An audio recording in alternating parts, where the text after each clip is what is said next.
Good evening and welcome to a new edition of Age of Geek. I'm Robert, your host.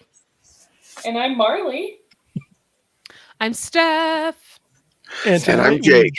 we're joined by our special guest, Jake, from the Movies That Make Us. Hopefully you are familiar with their podcast and have enjoyed them many, many times over. Jake, thank you for joining us. Yeah, Happy to be here. What episode did you guys just drop?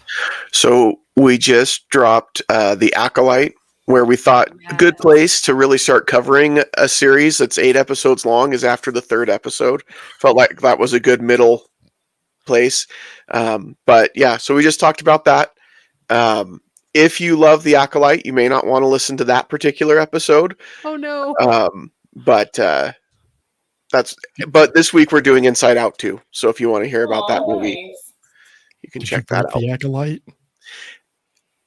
We Some we people. we were very specific on what we don't like about The Acolyte to make sure that it was the quality that we don't like and not necessarily the story or the elements that seems to be making all the fanboys angry. We didn't talk about that. It was about Oh, you the mean quality. the Blackalight. Got it. Yeah, like that doesn't bother me at all. I fully support it. Different relationships, different romances, whatever, totally fine. If you can just write a good story, then I would be even more on board with The Acolyte. Are and you everything even that a they're real doing. Star Wars fan? Oh, I wonder sometimes. I wonder. The internet would tell me I'm not. So mainly because I like The Last Jedi, they're like, he's not a real Star Wars fan. So Star Wars is for everyone. I agree. It's not really for me. Everyone that's who a- wants it. Okay, but that's Yeah. a personal preference. Okay, well, again, Jake, thank you for being here. Happy Really to glad be you're here. able to be here. And it's also very fortuitous that Jake is here because I recently learned that Jake was a history major in undergrad, which is a wonderful tie-in for tonight's topic because tonight we're going to talk, and this will probably be one of our shorter episodes, but we're going to be talking about Juneteenth, which is a holiday that will be coming up on Wednesday. So we're just going to kind of give a little bit of history geekery news on this and bring some information about it to the masses. Yes. So here we go.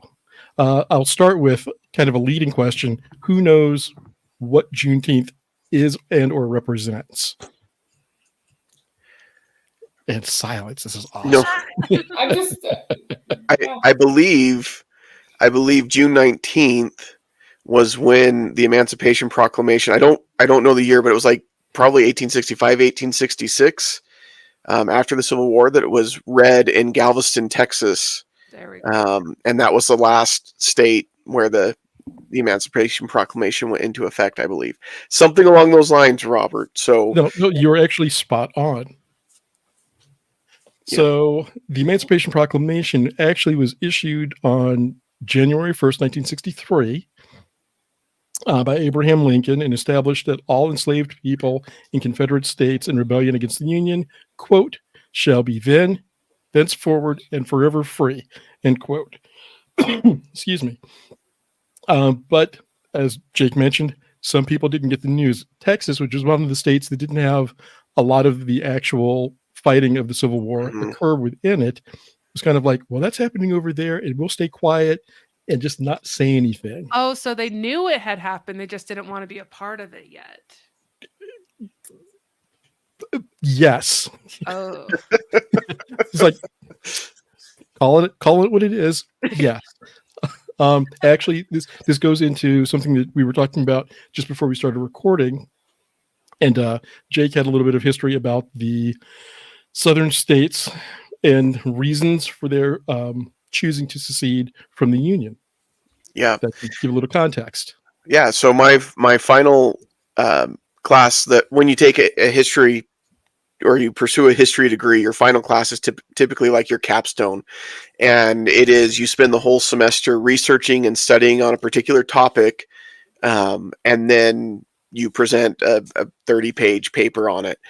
And because it's a history degree, it's based on a lot of primary documents. And primary documents are, of course, ones that are written by individuals at that time. Like, they're not secondary documents where somebody researched it and said, this is what happened. This is what they said and what they wrote. My overall, sorry, someone. Oh, I just said straight from the source. Yep, straight from the source, exactly. My overall topic for the class was the Civil War, and then the topic that I selected for my paper was why the Southern states seceded. And so one of the things I did was review a lot of primary documents, including a lot of the declarations that the Southern states presented on why they seceded from the Union. And each one of them, the primary reason was slavery. And I know that there's somehow a debate about this, but when we talk about states' rights, South Carolina does specifically mention states' rights to govern themselves, but it was also very specific to one particular right, and that was their right to own slaves and govern that themselves. So that is what the Civil War was fought about. I mean, that's what the primary documents say. So Primary Laying out the documents have facts. spoken. yeah. So basically, when the Emancipation Proclamation was excuse me, put into effect in 1863, some of the further-reaching territories that were not under direct observation basically were kind of like, shh, don't say anything. So it wasn't until June 19th of 1865 that General Granger, I can't remember his first name. Hermione. Gordon. Thank you. Gordon Granger and his troops arrived with the news that, by the way, you're done with slavery here, freeing 250,000 enslaved people in Texas. Not an insignificant number. No. Everything's bigger in Texas, right? Everything's bigger in Texas. It was probably similar numbers in a lot of the southern states, though, Steph, to be fair. But yes, that's a huge number of individuals at one time. Yeah, and then slavery was officially abolished in the U.S. in December of 1865 with the adoption of the 13th Amendment. So the following year, in 1866, freedmen in Texas organized what became known as Jubilee Day, celebrating the abolishment of slavery. And the celebrations featured, music, barbecues, prayer services, other activities as people migrated from Texas to other parts of the country. But with the introduction of Jim Crow laws, a lot of these celebrations were quashed by local governments who were just kind of like, you're not going to have that celebration. In 1979, over 100 years later, Texas became the first state to make an official holiday of Juneteenth, and several others followed suit over the ensuing years. And in June of 2021, Congress passed a resolution establishing it as a federal holiday, with President Biden signing it into law on the 17th of June of 2021. And this year, as I mentioned at the top of the show, the holiday will be observed on this coming Wednesday, which is ironic because it turns out that tomorrow morning I'm flying to Texas and I'm going to be in Houston. So I have trying to figure out if I can make it down to Galveston on Wednesday and take my Juneteenth flag and stand in front of the sign that commemorates the actual official adoption of Juneteenth and the resolution. Yeah. Would you also take your Rob action figure and take a picture of that? It may be packed already. Yes. I hope you can get there to see it. I know my daughter and my wife took a trip to Houston a couple of years ago, and that was one of the places that they went to visit and see that. And so my daughter gets all excited every year now when Juneteenth comes around because she's like, I've been there, I've seen that, and it's a great way to connect with history to see those kinds of sites. That is fantastic. So thank her for me and tell her that if I get a chance, I'll take a picture in the park where that is, and see what other celebrations are going on while I'm there. Yeah. Let's see. Also, there's actually So I can do this without messing things up horribly. Juneteenth flag. Mm. Okay, let's see if I can present this and present the right thing. Entire screen, and we want this screen. And share the screen. Yay! Hallelujah, it worked. Okay, so this is the official flag of Juneteenth, and there are a number of meanings behind each of all of the iconography on the flag. The star in the center of the flag has a dual meaning. For one, it represents Texas, the Lone Star State, since it was in Galveston where the proclamation freeing the last of the enslaved people occurred. But the star also goes beyond Texas itself, representing the freedom of African Americans in all 50 states. Let's see. The burst outlining the star is inspired by a nova, or a new star, and this represents a new beginning for African Americans of Texas and throughout the rest of the Union. The arc separating the red and the blue represents a new horizon and new opportunities and promises that lay ahead for African Americans. And the colors, red, white, and blue, obviously representing the American flag, but a reminder that slaves and their descendants were and are Americans first. The flag, you will see some flags actually have the date June 19th, 1865, representing the day that enslaved Black people became free American citizens under the law. And, excuse me, while African Americans today are still fighting for equality, these colors symbolize the continuous commitment of the people in the United States to do better and to live up to the American ideal of liberty and justice for all. And that, I've heard those words before. I have as well.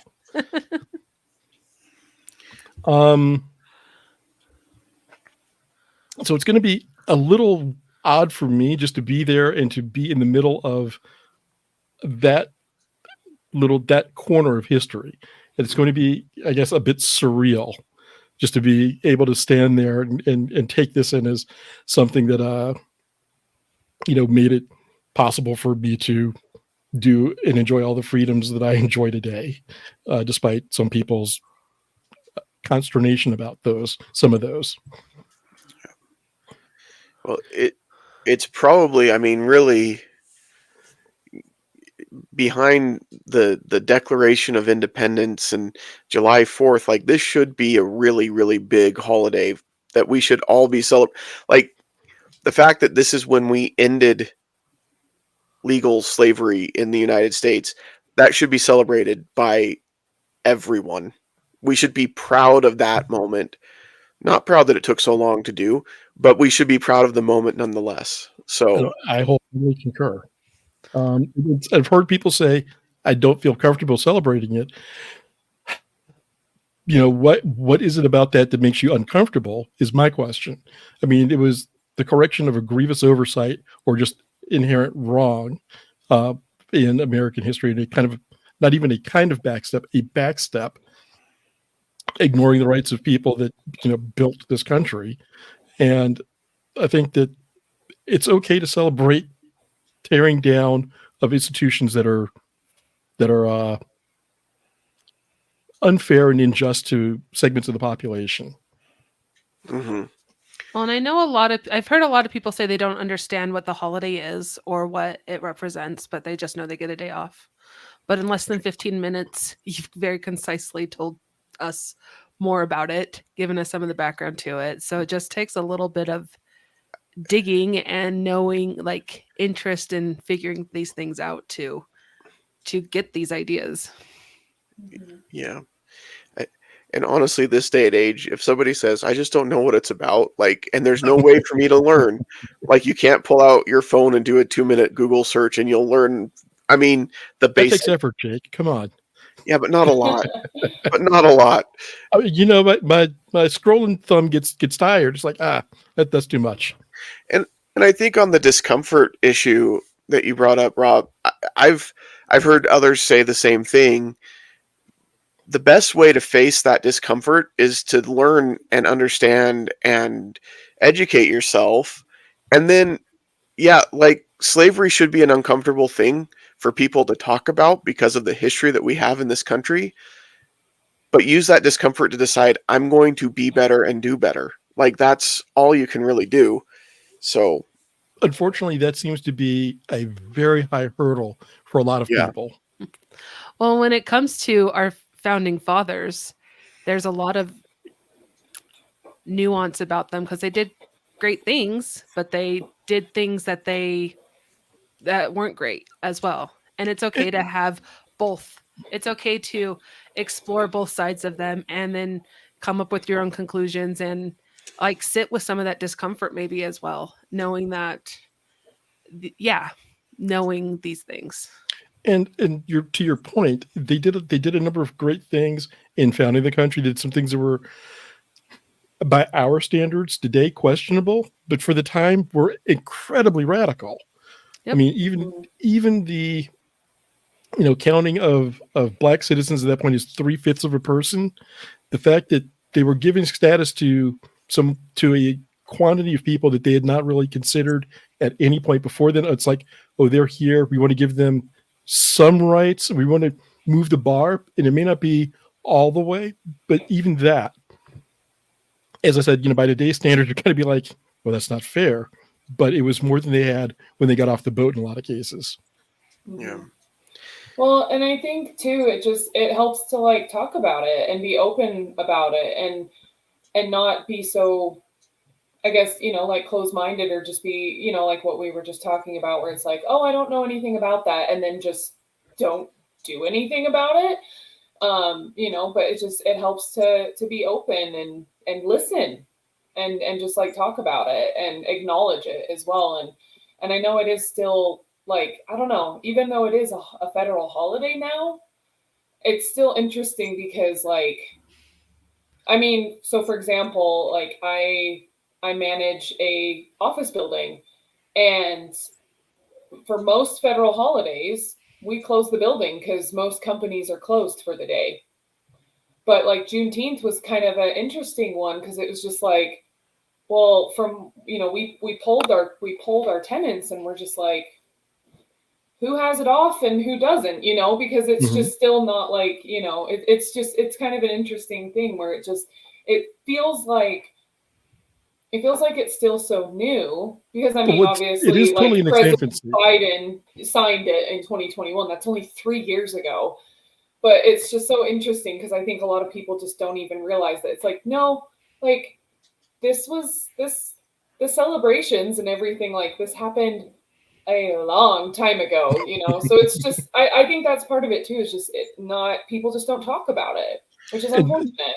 And you make a great point about people should talk. And I think that one of the things that may, and I can only guess this because I have an entirely different perspective on it, but one of the things that may hold people back from wanting to talk about it is fear of looking or feeling ignorant or stupid in the face of their peers. And nobody wants that. And I don't think that it's something that you should be made to feel, unsmart, ignorant, stupid, whatever. It's a gap in your knowledge, and the only way that you're going to fill that is to read more about it, do independent research, but talk to people about it. And if there's anybody who has questions, I am happy to talk about it, as you can tell, because we're doing this podcast tonight. But it's something that I think is also important for people to know. And I think that, for an example, me living here in Utah, there's a lot of things I didn't know about before moving here. And the only way that I got to find out about them was asking people who were born and raised here, who moved here before I did, and just go, tell me about this.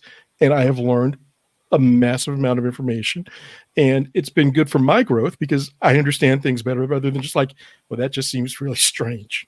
It probably is. I think I've become much more self-aware, having lived and grown up in Utah, but then having been in other places, realizing, yeah, we are kind of weird in Utah. So it is like, Utahns are a peculiar people. yeah.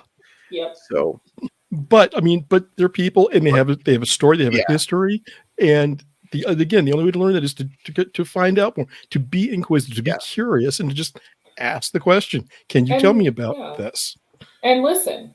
And to listen, and to listen as actively as possible, and not just like cut somebody off because you don't agree with your headcanon, so to speak, doesn't match up with the history.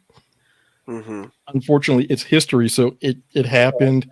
It's not something we want to just gloss over or whitewash. Just kind of go, that thing. Yeah, we don't talk about it. Like Jake said, history should make you uncomfortable. Certain parts of history should make you uncomfortable. Well, and that discomfort is hopefully what prevents us from making those same mistakes again and learning from them. And but to your point, Robert, you mentioned that history is what it is, and I think there's a lot of tendency to try to interpret history, but historians, when they do it, they're trying to be as unbiased as possible. That's hard, right? Sure. I mean, it's hard not to look back on things with our 2024 glasses and say, well, this was really wrong and really bad, or make our judgments on it. But really what we're trying to do is understand what happened and why it happened. And there are things that are facts in history that we have to accept. And even if those facts disagree with our ideas of what history was, I remember learning in school, and this is a little off topic, but to kind of demonstrate the point, I remember learning in school how awesome and great Christopher Columbus was. Well, that's not the historical feeling on him now, right? But I remember learning 1492, Columbus sailed the ocean blue, Oh, yeah. the Nina, the Pinta, the Santa Maria, like all of that. And that doesn't mesh with the facts, and sometimes that can be hard to confront and understand. So Well, and we can get really complacent after we get out of school, right? And just be like, oh, we learned it already. We learned the things instead of continuing our education. I mean, even with Juneteenth, we were all out of school when this happened. If we didn't take some time to learn about it, we would be stuck where we were too. And I often think too about how for so many of us colored people, like white people, the first time we heard about like the Tulsa City massacre was when we watched the Watchmen TV show. And that is like a total just shame that that's how we learned about it, was from pop culture. It's an interesting way to learn about it, but it's But not. would you rather have not learned about it at all? No, absolutely not. And for me, it piqued my interest to learn about the actual history outside of just the TV show. And hopefully that's what it did for other people, to learn more about Black history after slavery, because it seems like we get to that and then there's like just All of us, it's just the civil rights movement right Yeah. after that. exactly Yes. like 100 years in maybe a between. paragraph Yeah, about maybe worry about Nothing that. happened. yeah. So We don't want to talk about that time, because Yeah. we really don't look good in the 100 years after the Civil War. Sorry. Go ahead. I was just going to say, along those lines, Steph, one of my favorite classes I took in school, it was 2 semesters long, and it was African American history. And I remember when I signed up for the class, I'm like, well, this will be interesting, but I don't know how it's going to be different than just American history.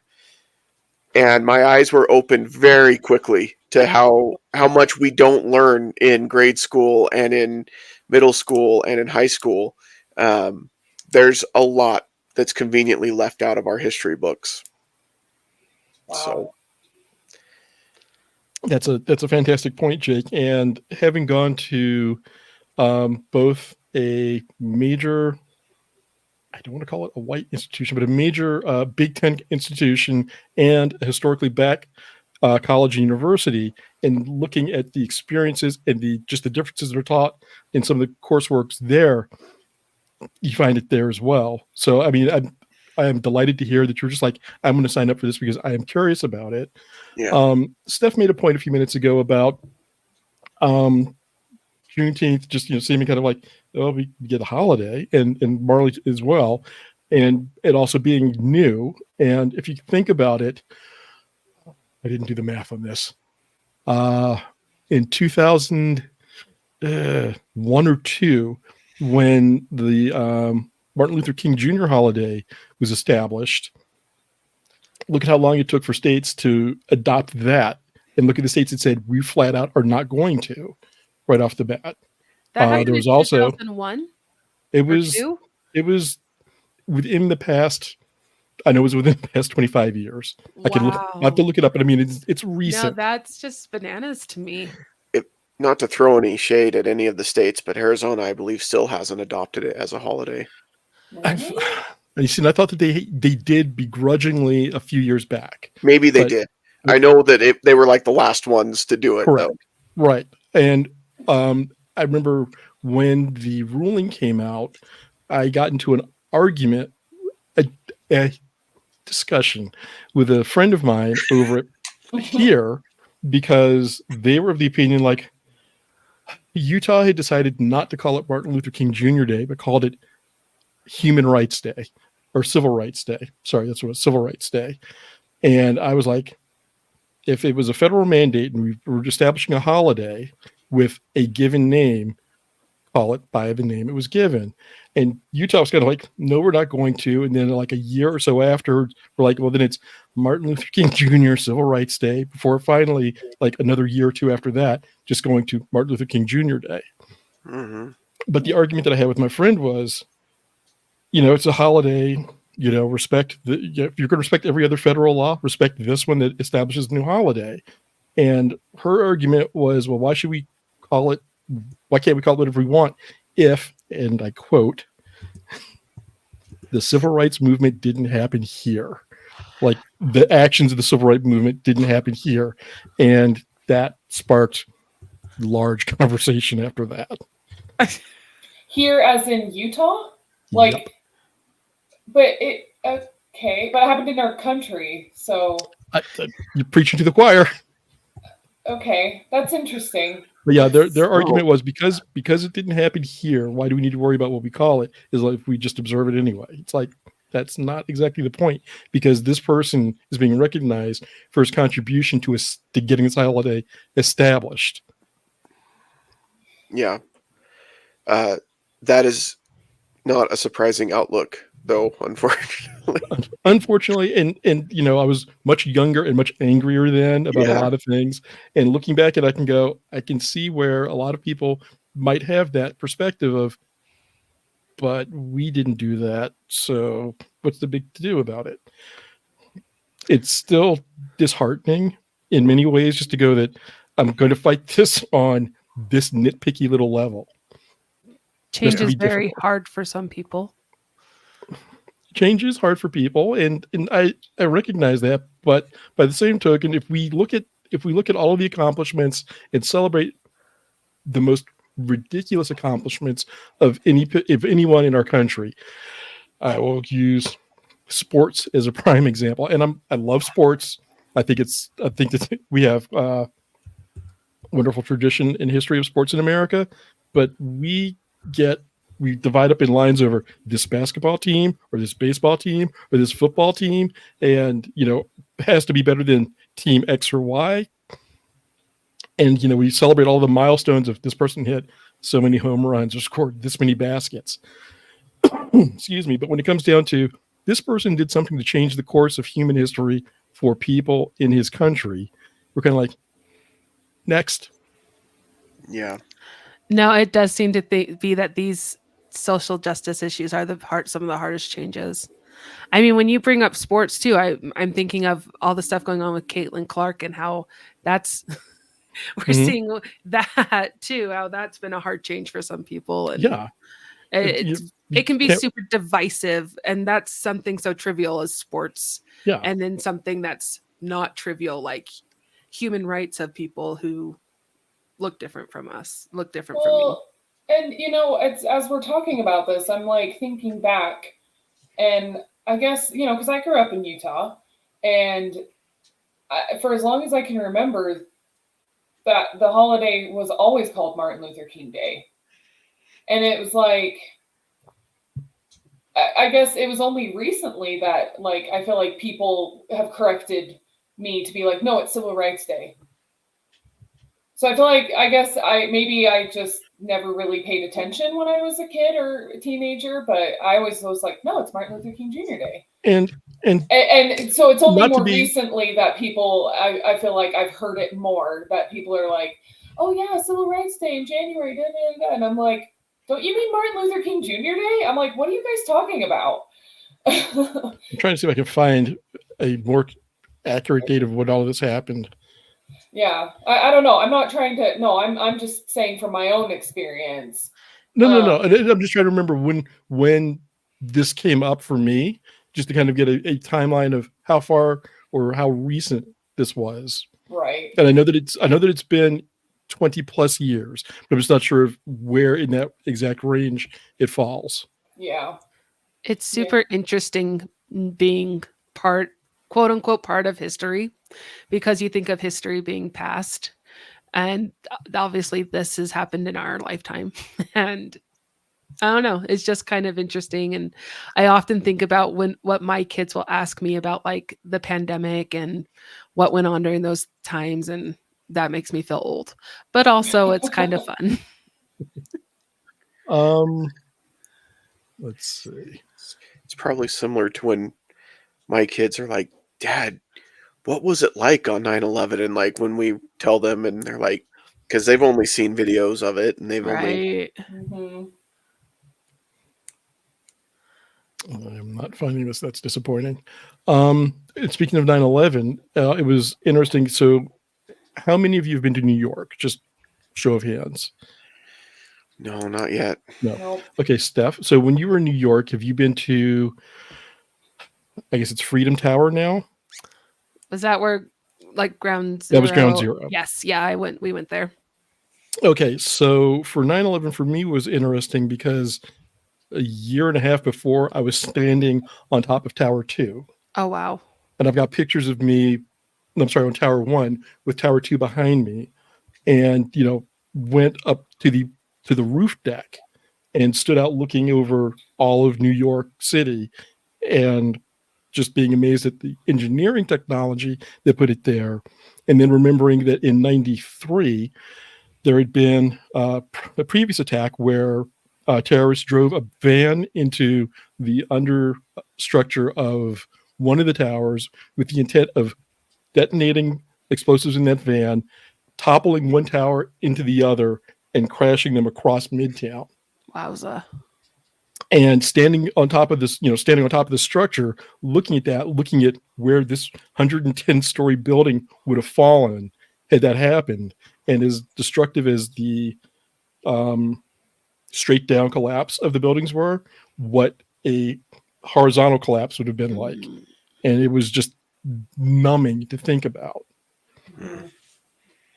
So, I mean, these are, and these are the kind of things that they're not comfortable, so to speak, to talk about.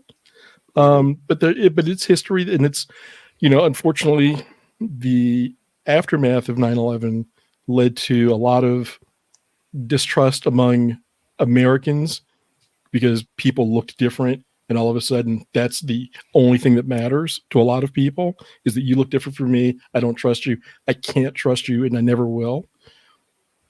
So I am happy to hear that despite the fact that you learned it from a TV show, you were like, this is a fascinating bit of history I knew nothing about. I want to learn more. And like Jake said, I wanted to learn more about African-American history and, pursued that. I think that when we finally realize that there are gaps in our knowledge and what we don't know, and seek to kind of just understand and get a sense of, if not being able to put ourselves in somebody else's shoes, at least try to be empathetic to their position. I think that means the world, because that's how we grow. That's something to kind of bring it back to pop culture. Something that is really important to me is reading lots of books by different people in different perspectives. Mhm.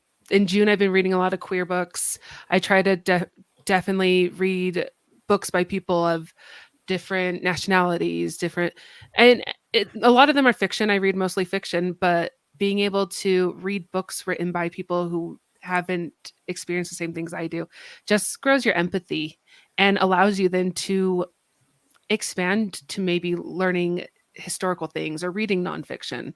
So I don't know. That's just something that has really helped me empathize with other people, because obviously I've never walked in the shoes of someone who isn't from the United States or white skinned or female, assigned female at birth, and agreed with that.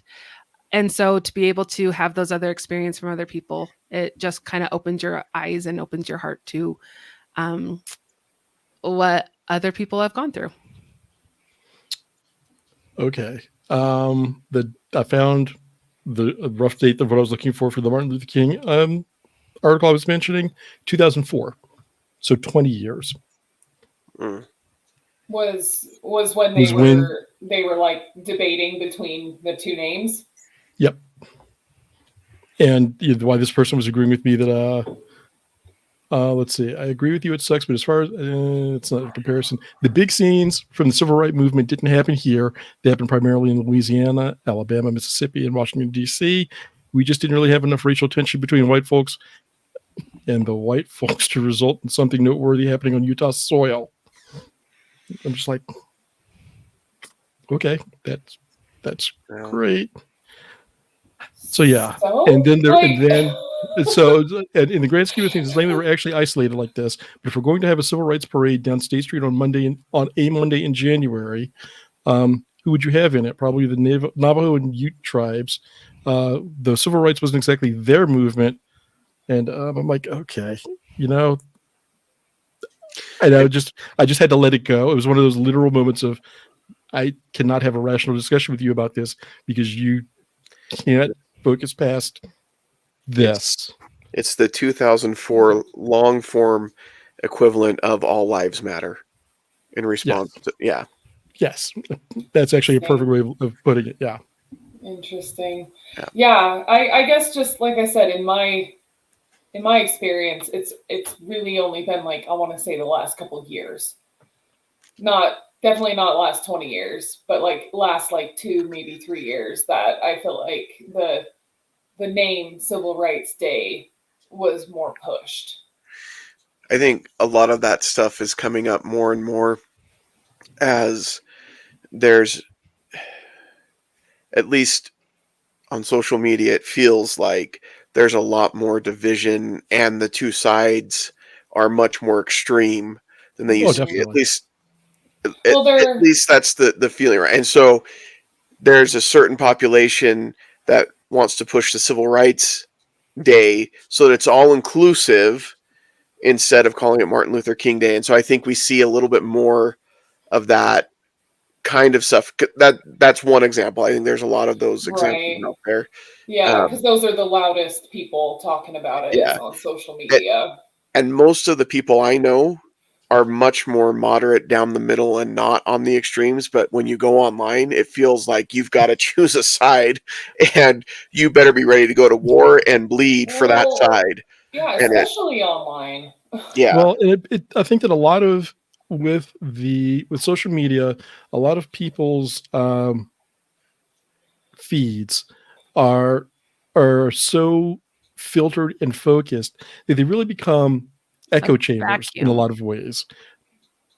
And you're talking to people who align with your beliefs and the way that you think, and you're just getting a lot of just the feedback of I believe this, so do I, and just more noise as opposed to just branching out a little bit and just trying to understand a different perspective. Yeah, I'm really happy about my Twitter feed right now. I just want to share this. This is a little off topic, but I've culled that, and like since then I get classic Marvel comic book covers and some wrestling stuff and some movie stuff, and I don't get any of the political stuff, and I'm the happiest I've ever been as far as that goes. That is delightful. I should pare mine down because I sometimes look at just kind of go, nope, not today. Yeah, just can't. Yep. No, but So we're at about 40 minutes. Unless anybody else has any other questions or anything they want to add, I think we could probably start wrapping up around here. Yeah. Ladies? I mean, I guess I kind of have a question. Like, Sure. I don't know. I don't really know how to like word it very well, but like, I guess, I mean, because I know, Robert, you were talking about how you're going on this work trip and you're going to actually happen to be in Texas. Mm-hmm. But like, if you weren't in Texas, I guess, like, what would you be doing, or what should anyone do to like celebrate? Like, what would you suggest? I don't know. I'm just like, I'm trying to think of it's like, actually a fantastic question. like, how would you celebrate or acknowledge the day, or like, what would you? Because again, where it's like, it seems so new, which I put that in quotes because it's like, why is this new? Like, I feel like, I think it was Jake who was like, well, we should all want to celebrate this thing, slavery ending. But like, yeah, it does feel new. And so, yeah, my question is like, yeah, how does one celebrate it? Do what you can to learn more. I mean, because really, I just kind of scratched the surface of it. There's a lot more that went on in the time it took for the proclamation to be fulfilled in Texas. And even after that, I touched on the Jim Crow. You learn about what people went through after they were officially freed and how they still weren't in many parts of the South because of the ire of the people who had lost the War of Northern Aggression, as it was so often referred to. I would say, what can you do during the day? I would treat it, if I wasn't working, I'd be treating it like I treat Martin Luther King Jr. Day as a day of service. Find something to do to help someone else. It doesn't have to be a huge, something huge, but just something that supports your fellow man. If have conversations with people, find out, what do they know? What are their experiences? I realize that Utah does not have the largest Black population. Surprise. But find out. I mean, you can go to. There are going to be a number of celebrations around town, and I wish I had a calendar of them handy to tell you where there are. Go and experience it. Take in the culture. Talk to people there. Be open. And I think that those would be great inroads for learning more and understanding more, and getting just a little bit closer to somebody who's a little different than you. I like that. Those are good suggestions. Thanks, Robert. Of course. Happy to help. Okay. Well, with that, I want to thank our panel. Steph and Marlee, thank you as always for being here. Jake, thank you very much for joining us. And once again, let people know where they can find you. Yep. Movies That Make Us. Check out our podcast. We're on YouTube, wherever you listen to podcasts. And you can also follow me on Twitter, X, at that Jake Dietz, or on Instagram at that Jake Dietz as well. So awesome. And with that, thank you everybody for joining us and listening to us give a little bit of history geekdom and dropping a little bit of knowledge about Juneteenth. I hope that you have a safe and pleasant holiday. I hope that you learned something tonight and that it hopefully opens the door for you to learn more about those around you. Take care. Have a good night. And thanks, Robert. Everybody. Whenever you listen to this, yes, thank you, Robert. Bye.